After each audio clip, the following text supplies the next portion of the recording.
last day of the heats, and the first up was the log press. Basically all of the world's best log pressers were here doing the log press at this event.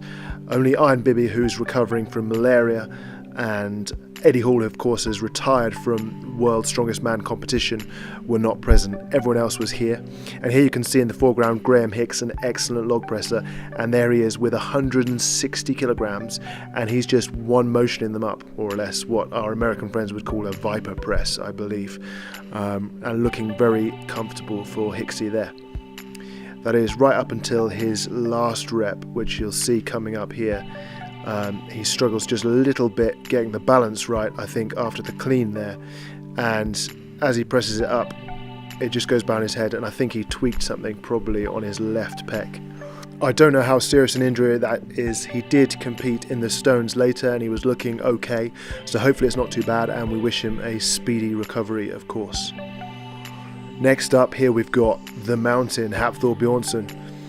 Now he's become a very good overhead presser in the last couple of years, not far off the very top names in the world, but I must admit that he looked a little bit wobbly here today on the log press, both with the clean portion of the lift and the overhead. Not sure why that is, perhaps the heat was getting to him, but he didn't look quite as good as the very best of the log pressers here today. So you'll see his Zydrunas in a minute, making it look so easy and so comfortable in a way that Thor on the day wasn't quite able to, but he did what he needed to get through. In the background there you see Lallis, the younger brother of the two Lallis brothers, looking also to be a strong presser, much like Vitalijs Lallis, his older brother, but not quite managing as many reps as Thor there. The equipment looks beautiful. These are some lovely looking logs, supplied by Rogue, I think for the first year in World's Strongest Man, and that will really make a difference in the final when they've got an overhead press event.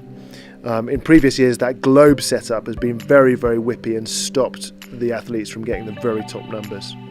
Here you see two excellent log pressers, Robert Oberst in the foreground, and there the best really of all time, Zydrunas Savickas, still the holder of the world record for log press with 228 kilograms, I believe, and making these look very comfortable, practically stricting them overhead and looking very solid at the lockout. It looks like he could just stand there all day with the log locked out above his head there, so that bodes well. Hopefully in the final we will see a really big overhead. It sounds like it's going to be basically a barbell overhead event, which is not something I remember ever seeing, certainly for a max, in the World's Strongest Man finals. So that's pretty exciting. Maybe we'll see 220 or 220 plus from Zydrunas. He just runs out of time there.